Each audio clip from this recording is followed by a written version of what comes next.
Dinesh at Tech and Club writes, Sony may soon present the Ghost of Tsushima, the sequel to Ghost of Tsushima. Several informants received details about Ghost of Ikishima, a standalone story that should expand the experience of the title. Ghost of Tsushima turned out to be a great success, and the creators eagerly expanded the game with PvP mode on PS5. However, if you believe the latest leaks, Sucker Punch has been working on a completely new story for a long time. Ghost of Ikishima is rumored to be a standalone experience that should be revealed by Sony at its next event, and developers are planning for a launch in 2021. The information was published by Attribution Nick over Twitter. The insider confirmed, among other things, Final Fantasy VII Remake that came to PS Plus and revealed Final Fantasy VII Remake Intergrade. I'm going to continue on. I brought another article from another writer. This is from Brianna Reeves at Screen Rant. So, Ghost of Ikishima domain registered after Ghost of Tsushima DLC rumors. So, on the heels of rumors of Ghost of Tsushima expansion, a domain for something called Ghost of Ikishima has been registered online. Industry insiders, once again referencing Fictional Nick, sparked talks of the alleged standalone expansion just a few days ago, claiming to have heard that word that Sony and Sucker Punch Productions plan to launch the experience sometime in 2021. Apparently, the content won't be too dissimilar from what PlayStation players received from the likes of Uncharted Lost Legacy and Marvel's Spider-Man Miles Morales. Both standalone releases launched over a year after their respective predecessors. So, Adam, right from the get-go, what do you think of these rumors? How accurate or how likely do you think that they are? I mean, given how successful the game was, it makes perfect sense that would be the case. If they're doing something akin to what Lost Legacy and Miles Morales were in terms of making a smaller version of that, that also makes sense. It's going to take a heck of a lot longer to get a really big game in there, so you get a smaller one in between life cycles, makes it perfect. You get a little bit of extra content in there, gets people a little bit more excited. You're ready to do the next big thing down the road. Makes all the sense in the world. And if you're somebody who is a big fan of Tsushima, like I know you were, and there's a lot of people that I know that were too, it's going to scratch that itch sooner, and it's going to keep you very invested in what the next thing they have to come up with is going to be, whether that's a Ghost of Tsushima 2 or something along those lines somewhere down the road. Yeah, the only thing, like, I'm with you. I think that there is definitely legs to this rumor. What do you make of that suggestion that this is going to be a 2021 release? Well, if we're assuming it's much like Lost Legacy and it's something they've been working on since they finished the original game, I don't worry about it. If their goal is 2021, I would say I don't like those odds, considering how most things that we thought were going to be out this year on Sony have not paid dividends. Yeah, I would likely assume this would be a 2022 endeavor. But if they're that far done, and maybe it's a smaller thing, like maybe a 6 to 8 hour extra little like side story, I think you can make it work. But that depends on how far in development they are, and since we're only just hearing about it now, we may not have any idea what the answer to that question is. So, at first glance, sounds like it wouldn't make any sense, but you never know. Maybe one of those things where they've kept under wraps pretty well, because they've been keeping secrets down quite a bit. I mean, there was one really famous leaker that completely just destroyed their account on Reset Era because there's nothing to take from, because they're really keeping those secrets good. So it's very possible that this is something they've been working on since the game launched, and it's pretty much ready to go. Yeah, I think in terms of timelines, it's right up the alley of, should be ready to release, especially if it's a smaller game. But I'm thinking, because did we ever get confirmation that Horizon Zero or Horizon Forbidden West was going to be a 2021, or did we all just assume? I think there was early speculation and confirmation that it was going to be, and like anything else during this pandemic era, it's changed. We obviously don't have a date. I mean, there's the rumor it's still going around that July 8th is when Sony's going to pop in their next show. And in fact, there have been people even confirming that, and then on top of that saying a few other things on top. So it seems like we're getting close to whatever sort of announcement that will be, assuming that all this is correct. And I would still be shocked if it wasn't 2021, because I feel like they need to have something to cap off the year, and that's really the one big thing they have left, because everything else seems to have been pushed back at this point. Yeah, because I'm trying to think, like, we're basically at the end of June, so we're halfway through the year. So at this point, we have Horizon and now theoretically Ghost of Tsushima coming out in 2021. And is that going to compete or cannibalize each other when release times come? Unless we're looking at Like, could we have this released as early as August and then have Horizon in November? I think you could have it going in between like 2 weeks of each other and it wouldn't matter. Considering how small the major games have been in these markets, I don't see, especially in the holiday season where people are going to be really happy to spend money again. Because most people are back to work by the time, I think most people are almost back to work now, especially in the US. So a lot of people are going to be pretty happy to have some money to spend around. I don't think buying 2 games for themselves or for their significant other, for their kids, depending on what situation you're in, I don't think people will be that averse to it, especially if it's those 2 games where they already know the pedigree is pretty high. So I'm not opposed to the idea, and even if it was like I said, within a couple of weeks of each other, I don't think it'll cannibalize the other because I think most people would be happy to have both rather than one over the other. Yeah, that's a very good point because I remember that Ghost of Tsushima and I think Last of Us 2 came out within like 6 weeks of each other, and neither seem to have struggled in terms of sales numbers. So maybe they aren't as concerned about dominating the holiday season and just dropping everything at the same time. Yeah, and they may even be similar games, but I mean, it's the rage right now too, so it doesn't really seem to affect much. I mean, Call of Duty and Battlefield could launch next to each other in the heyday of first-person shooters, and they do fine. So yeah, it really doesn't matter in this specific case, and it's Sony's brand regardless, so they'll do everything that they think is making sense business-wise to make sure that they get the most out of those 2 games. So even if they wanted to just put it on the same day, I think they'd be fine, but I think they'll space it out adequately enough that they'll each have their chance to get a nice piece of the pie before the other drops in. Yeah, for sure. Now, one of the things that they're talking about is this being one of those DLC sequel kind of things where it's not like a 1.5. It's not necessarily a full sequel, but it's not quite DLC. It's a standalone thing. What do you make of this model? Do you like this idea of doing these small iteration titles or no? Well, I just started playing Miles Morales, so in about another episode or so, I'll be able to give you the answer to that question. I don't care, because, I mean, if the pricing is right, and I know that some people were a little bit uppity about Miles Morales' initial pricing, to which I say, you didn't have to buy it at launch, so that solves your problem right there. I don't see the issue, because, I mean, like I said just earlier, like, if you're a big Tsushima fan, you don't want to have to wait 5 years for the next one. If you can say, hey, in a couple of years, you'll have, like, another small piece before the next big one comes in, like, you're not going to complain about it. If they came out with, like, another... Actually, I think the Frozen Wilds kind of technically applies to that if you're talking Horizon, so... I mean, realistically, it's never really a bad thing, and in these open world games, realistically, all you're doing is adding some cutscenes, opening the map a little bit more, and maybe putting a different skin on a couple of things. Like, it's not the hardest thing in the world to please people who love a really good game.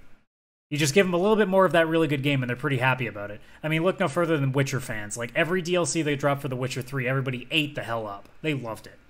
Those were fantastic DLCs, and I think that I like this model in terms of just having something with like meat. You get some DLCs and it's very almost thrown together and half-assed, or there's not enough to justify it. And there's a couple I've played where it's like that was it. Like, I think of stuff like First Light was one of those ones for Infamous, which was like, okay, I kind of get this. Even and it's funny enough because it's Sucker Punch who did it, was like the infamous Festival of Blood. Like, it was good, but it was like didn't have a lot. So I think if there's a substantial amount that it feels like a smaller game, like I don't think there's anything wrong in terms of releasing that.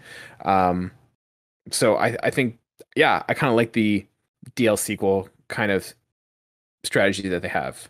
Now, I know you're not. You really take the choice, right? Like, you either get nothing for a long time, or you get a little somethings over and over. So I mean, and until we see a situation where, like, say, a Ghost of Tsushima 2 or the next Horizon or the next Uncharted, like, if these things are going to be 10 years apart or something, then maybe we can complain. But if it's not really affecting the release windows much, and it's just like extra tidbits, like, how could we possibly complain? Like, it's not like they're making bad DLC like sequels to games that nobody cared about. Like, they're doing it for all the ones that we want to see more content for. So it's kind of hard to complain against that. I think it all comes down to the amount of like quality, or not quality, but the amount of quantity that's on those. I think if you're not calling it a DLC, kind of add-on, and it is a standalone 1.5 game, I think that denotes a little bit more, meat on the bone, and I think that's going to be what makes it a win or lose. So yeah, and we can make the argument that most of what they've done so far have been pretty good. So the track record shows itself. It's like anything else. Until they really fail consistently, you can't really say anything bad about it. Sony has definitely been nailing it in that department. By the way, we should talk about that one time, like best DLCs that we've ever played. We'll put a pin in that one for another time. Adam, you never finished Ghost of Tsushima, did you? Nope. Did you have any intention of ever? No, it's fine. We've discussed and we've established your lack of taste in gaming, so that's okay. Yes, we have. So let me ask you this, and then I'll go into like what I think this game's going to be. Do you have any thoughts in terms of either what this game's going to be? And I know you have my notes, so please do not copy those. But what do you kind of expect out of the second game, and what do you need to see to get yourself into it? I mean, I couldn't tell you what to expect because I haven't looked anything into it. And like I said, I didn't hate the game, but I'm not the biggest fan, so I'm not exactly reading too deep into it. All I honestly want is to get into a game where the story gets me right away. Because that was the problem with the first game, is that the story didn't really catch. I just really liked the gameplay and the traversing and the world. Problem is once that gets repetitive and it starts getting samey, now you need that story to keep you in the fray, and it didn't do that. Because I've played a lot of games. Horizon can be one of those games where, let's be honest, it's very repetitive after a while, but the environment and the story was good enough to keep me going. And it's happened with many other games, like Uncharted 4.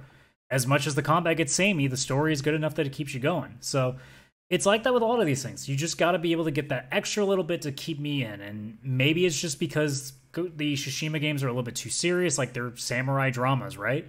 So yeah, maybe that style just isn't my thing. Maybe I'm the one that's waiting for like more anime, like Ghost of Tsushima, where it's a lot more over the top, and you're getting, into the silly aspects, where you're getting, the crazy like Naruto run flying up walls kind of stuff. Then maybe you get my attention, but that's not the game they're making. So like the fortress turns into like a mech spider kind of thing. Now you're getting, well, actually no, spiders, no spiders. But if the game is Ghost of Tsushima 1.5, it's not really going to do much to grab my attention unless they do something a little more interesting with it. But I mean, if it's just more of the same, it's just going to be maybe short enough that I could finish it, but I don't know if I'd go far enough to try it in the first place, Yeah. One thing that I've read a couple of these stories, and a lot of people have been talking about the game, but I haven't heard a lot of speculation in terms of what the sequel will be about. And so I love Ghost of Tsushima, so I was kind of like, I'm going to kind of explore and see what they would do for a 1.5 sequel. And so I put on my history cap, I cracked open Wikipedia, and I kind of did some research. So once again, Wikipedia, not the most reliable history source, but let's roll with it. And if you're like a Japanese historian major and you're like, what are you talking about? Don't come at me. Like, I'm doing the best I can with the research that I did. So I was looking, and it's interesting that it's called Ghost of Ikishima, and I'm probably butchering that pronunciation. But I found out that Ikishima is like an island archipelago that includes Iki Island. And so I was looking at the Mongolian invasion of Ghost of Tsushima, or that takes place in Ghost of Tsushima. And there's going to be some heavy spoilers for Ghost of Tsushima. So if you haven't played it yet, don't stick around. Adam, you're the co-host. You're contractually obligated to stick around and hear this. So what they were talking about is that if I cover the headphones, it does nothing. Funny how that works. But what they were talking about is that so originally the Mongolian invasion in around the 13th century, they did invade the island of Tsushima. Totally went kind of as it does in the game. They kind of conquer it. And then what ends up happening is the Mongolian fleet after that moves from Tsushima to Iki Island, or Iki, IKI, which is in the Ikishima archipelago. So what ends up happening, the person in charge, Tara no Kikitaka, is the governor, and he puts up a defense against the army with about 100 samurai or so. Local population is also armed, and then they try and set a defense. It doesn't work.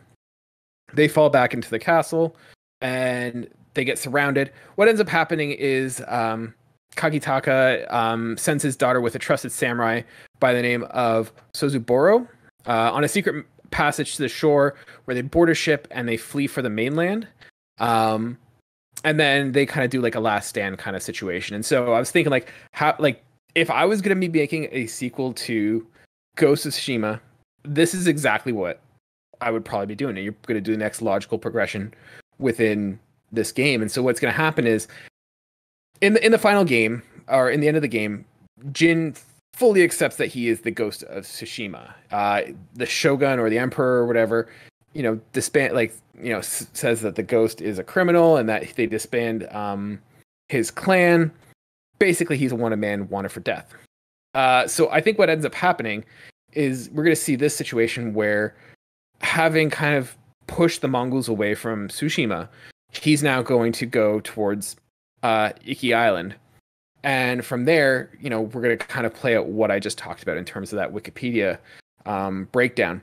And so you're going to have a situation, he comes to shore, the locals aren't going to trust him. He's wanted by, he is marked as being someone who's not to be trusted. He's against the, he's going against the laws of the land. So he's going to kind of be an outcast and sort of have to work his trust with the governor of the island. And so working his way up, he's going to be part of those major battles. And I know they talk about, a samurai by the name of Sozuboro to kind of leave with the daughter. I can see that sort of being where it ends off. So you're going to be at the battle when the Mongols land. You're going to kind of be in the castle where they're pushed out, and then, make an escape with the daughter to mainland China to kind of let him know what in Ikishima. So that's kind of where I'm seeing that game going. What do you think of that one? Nerd. For sure. It's samurai folklore. I mean, I'm not going to say much apart from, again, I didn't play the game very much to really get the story. I did read up on what happened, and I'm not really surprised by the progression of it. Mm-hmm. I'm a little disappointed that, I couldn't just go on a mad killing spree and just take out everybody, because I hated everybody in that game. But it makes perfect sense that it's okay, so you finish in one spot, you go to another spot, you try to continue to make a difference there, doing it your way, and it's kind of that struggle of, do people accept your way because it works, or do they just keep pushing back because the law says so? So it is an interesting story of the vigilante justice kind of stuff that you would expect from something like this. But I mean, again, you're asking the wrong person what he thinks about the story when it's a game that he didn't really seem to like the first time. It'd be interesting if they did play that vigilante sort of double-edged sword, if they're not like a morality system, but if there was more of a decision between, am I more of a samurai or if I am more of a ghost? And playing more as a ghost, the people, maybe what happens is the people of the island are more supportive of you and helpful of you, but higher ups and lords and the people in charge are kind of looking down on you, and vice versa. Or vice versa. If you play as a samurai, people are less they don't see you as the mythical hero, but you get more sway with the lords and stuff. I don't know. I'm very excited for Ghost of Tsushima and to see where it goes. And I hope you guys are too. I'm personally holding out for Ghost of Tsushima Blood Dragon. That's what I'm holding out for. Just an 80s retro vibe. You're making it sound like this could be a bad idea. It's just a laser sword and you're going around with pink and purple lights just slashing everything up. I feel like you're just talking good shit right now, Kaylan. I don't know what the problem is. Sucker Punch, get your pens and papers. Write this all down. Infamous with Ghost of Tsushima. Let's go. Yeah, ladies and gentlemen, if you guys are excited for Ghost of Tsushima, let us know. What do you think the game is going to be about, and when do you think it is going to be coming out? If you're watching us on YouTube, leave a comment below, let us know, or reach out to us on our socials.